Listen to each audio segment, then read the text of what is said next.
Tot plegat arrenca quan jo estic en el procés de documentació per la novel·la L'arqueòleg, sobre les aventures del Pare Ubach, pujo a Montserrat i entre la molta documentació que recullo i que remeno veig que, per aquelles coses, Sant Benet de Bages, en un moment determinat de la seva història, passa a formar part de Montserrat. O sigui, l'abadia de Montserrat, com aquell que diu, xucla Sant Benet i se la fa seva. I se la fa seva, aquesta abadia o aquest monestir, en el moment que mor un abat que a mi m'ha cridat molt l'atenció al personatge. Durant uns 22 anys que ell va estar al capdavant d'aquesta abadia de Sant Benet de Bages, va ser com fer-lo renéixer de les cendres. Vaig pensar, aquí darrere aquest personatge segurament que hi ha alguna cosa més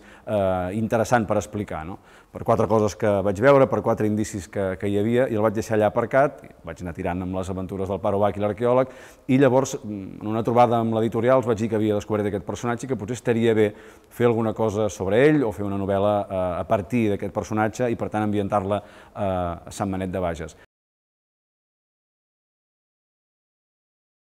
Jo crec que aquesta novel·la ve a ser un pas més en aquest seguit de novel·les històriques que vaig començar amb El pont dels jueus, continuar amb La venjança del bandoler o amb L'arqueòleg després, d'intentar també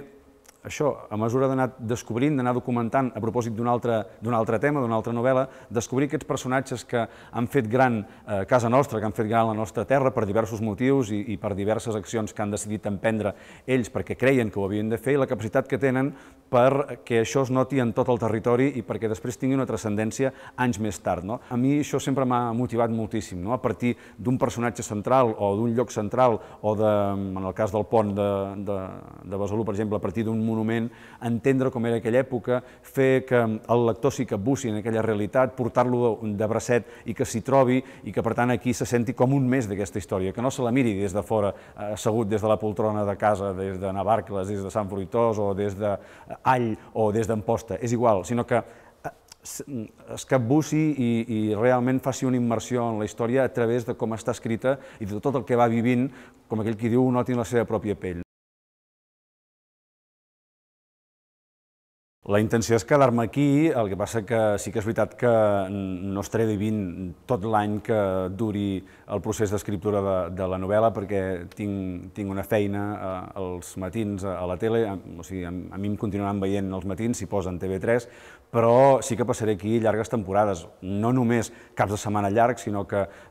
si qualsevol persona que s'acosti a Sant Benet 3, 4, 5 vegades és possible que en aquelles 3, 4, 5 vegades m'hi trobi. Intentaré estar-me com més estones millor, com més hores millor, per empaltar-me a tot aquest ambient. No només, és molt necessari i cal empapar-se dels llibres i de la documentació, per saber de què parles, per situar l'època, els costums, el menjar, que és un gran canal a través del qual pots viatjar en el temps, però sobretot també és molt important les sensacions que jo percebi aquí. Per això trobo que és bàsic, ja m'hagués agradat en altres,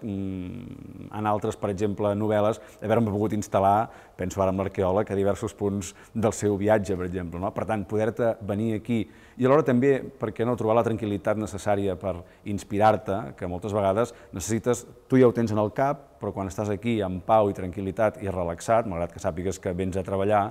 fa que flueixi d'una altra manera i puc sortir de l'habitació, encara que sigui molt xula, i venir i passejar per aquest claustre, quedar-me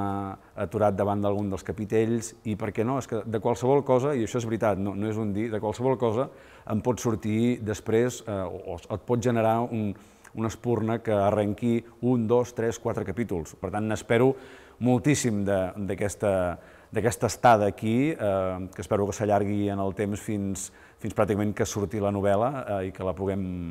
presentar en societat.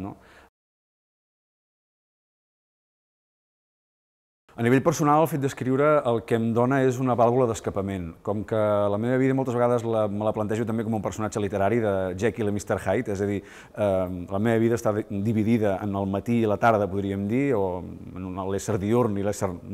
nocturn, podríem dir.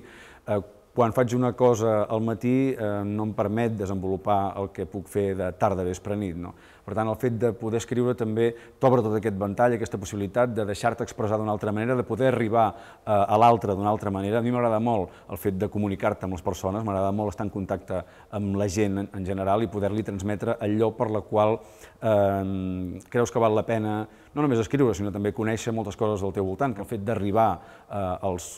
teus lectors i poder veure de quina manera han incidit aquelles coses que tu t'has imaginat, avui tancat aquí, demà vés a saber on, allò que ha sortit de la teva ment, basat en fets històrics, com gairebé sempre, però de la manera que tu ho has plantejat, donat en aquest lector, en aquest públic, i que ho ha acceptat i que alguns no, però d'altres sí, venen i t'ho discuteixen, i tot això t'enriqueix moltíssim i et fa continuar avançant i et fa continuar aprenent a l'hora d'anar escrivint un altre llibre. És a dir, jo mentre estigui aquí tindré molt present els comentaris que m'han fet els clubs de lectura anteriors en les altres novel·les, perquè de tot se n'aprèn, no? I sobretot el que aprens escrivint és això, és aprendre de la gent que, curiosament, s'ha acostat als teus llibres per aprendre, no? Vull dir que és un viatge d'anada i tornada